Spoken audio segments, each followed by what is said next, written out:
Hello everyone, I am Carla Mitrani and I am the author of Crochet Iconic Women. I am very happy to be participating in this virtual Christmas fair. I am a bit summery for Christmas, but I live in Buenos Aires, Argentina, and we don't have white Christmases here. We have, in fact, very hot Christmases by the pool. I want to introduce myself in case some of you don't know me. I am 41 years old. As I said, I live in Argentina. I am married and I have 2 boys, 8, 9 and 12.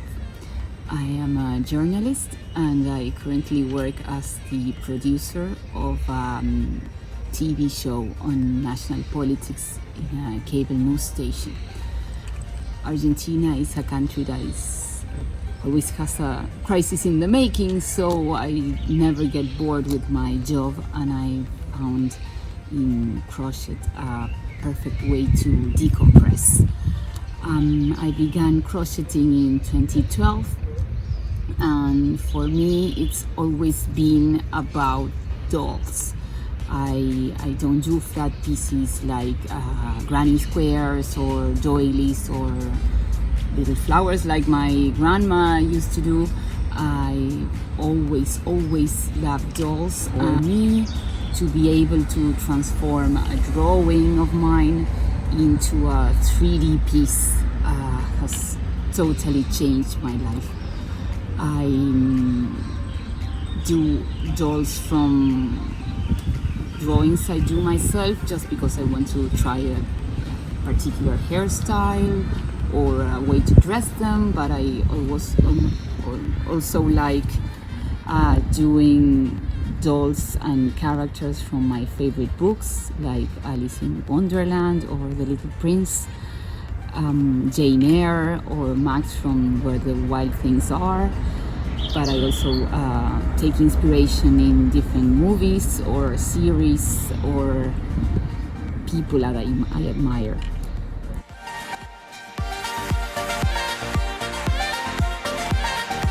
To make dolls has changed my life, and this year, thanks to the wonderful people at David and Charles, I got to publish my first book, Crochet Iconic Women, which feature patterns to crochet 15 tributes to some of the most extraordinary women who have shaped our present or who are currently building our future. I always say it was kind of hard to narrow down the list to just 15 dolls, but I think that in the end we came up with a lineup of amazing ladies that are representative of the power of women and will be an endless source of inspiration. You will find Marie Curie, Rosa Parks, Ruth Bader Ginsburg, Serena Williams, Florence Nightingale, Greta Thunberg, Cleopatra, Emmeline Pankhurst, Jane Goodall with her chimpanzee friend Flint, Amelia Earhart, Queen Elizabeth, Jane Austen, Malala Yousafzai, Billie Holiday and Audrey Hepburn. Of course, they are all examples of strong, brave, undaunting women, but mostly I think we chose them because of their stories of resilience and their amazing capacity to overcome obstacles. Their actions sparked movements that have changed the world in which we live. And the best part is that 5% of the receipt from the book will be donated to the Wonder Foundation, which helps empower and educate young girls and women so that they can leave poverty for good and have a better future. Don't you think that's just great? The things I like most about my book is that you can use the instructions inside to create entirely new dolls, just by mixing and matching the different body parts or hairstyles or dresses and changing the colors or the yarn choices. You can come up with entirely new icons or just make crochet tributes of your mother, your sister, your best friend, or even a favorite teacher. And this is what I want to show you here today. I want to create a new icon that is not included in the book, just by using the different body parts and changing the yarn colors. And I thought it would be a good idea if we made a Rosie the Riveter doll, which I have here. You know, Rosie was an allegorical figure representing the women taking factory jobs during World War II in replacement of the men joining the army. Nowadays, she's a symbol of feminism and the power of women, always able to tackle the hardest of tasks. Her name first appeared in a song by the Four Vagabonds, and I have it here for you.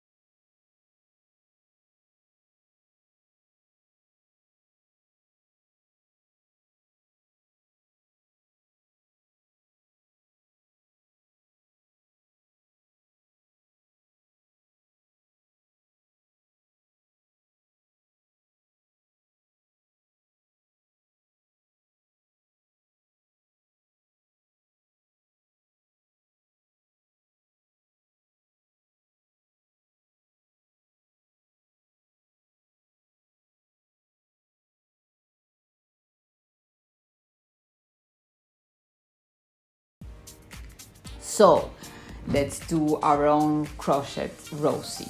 We're going to need a tiny bit of black for her booties, dark brown or gray or also black for her belt, a bit of light blue for her sleeves because she has them rolled up. It's great to use all your leftovers here, that's why I never throw my leftovers and I carry them with me in my craft bag. Of course, then you'll need navy blue yarn for the overall, a skin color of your choice, and another color for her hair. I personally went for brown, but of course I've seen versions of Rosie in blonde. And last but not least, and very important, a piece of red fabric with white polka dots. This piece should measure more or less 50 centimeters long by 7 centimeters tall. Once you have all your materials, head over page 30 of my book. There you'll find instructions to make Jane Goodall's body. We're going to use that, but changing the colors.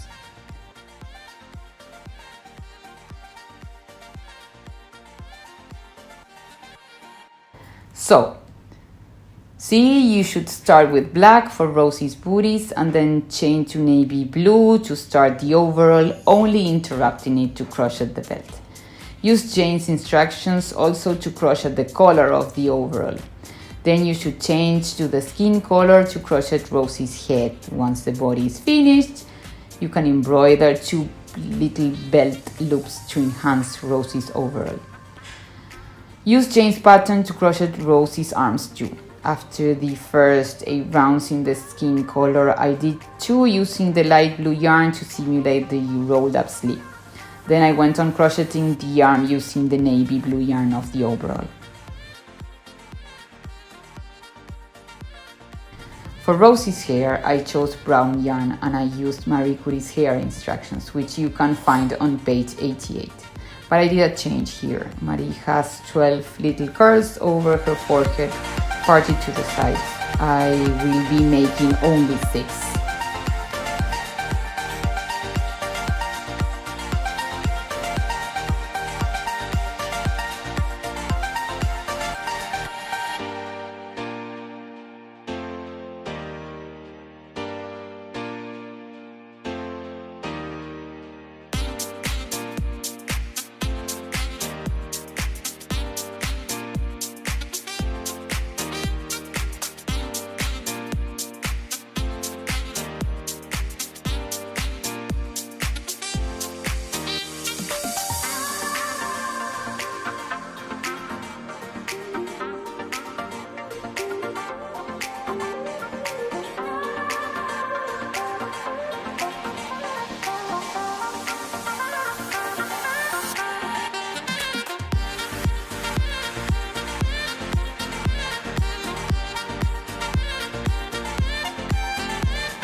Once the hair is done, you can sew it to the head.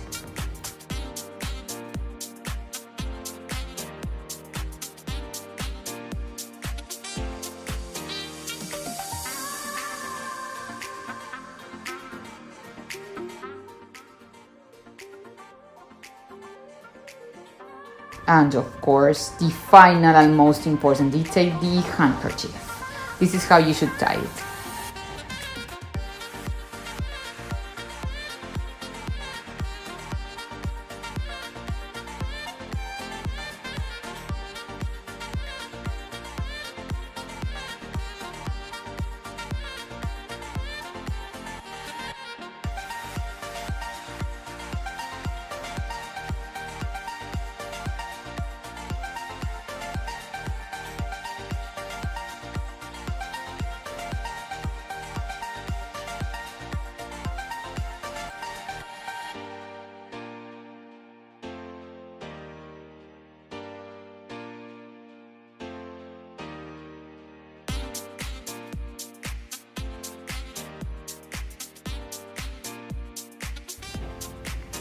Now I think I will show you how you can recreate the famous poster.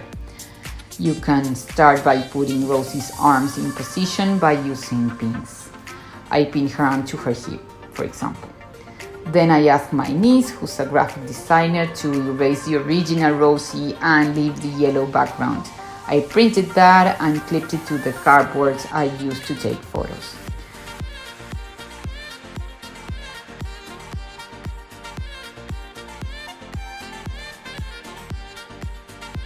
To make Rosie stand, I stab her in the back with a crochet hook, but don't worry, none of my dolls are hurt in this process. And as you can see, my ironing board is my perfect photo studio, and that's the only use it has in my house because I hate ironing. So finally, a bit of editing and cropping.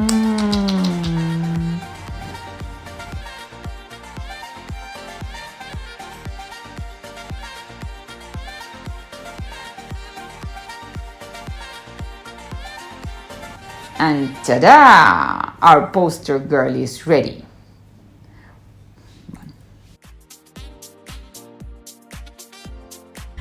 Okay, everyone, thank you for spending this time with me. I hope you enjoyed this tutorial and make your own Rosie the Riveter. Happy Christmas, everyone. Take care.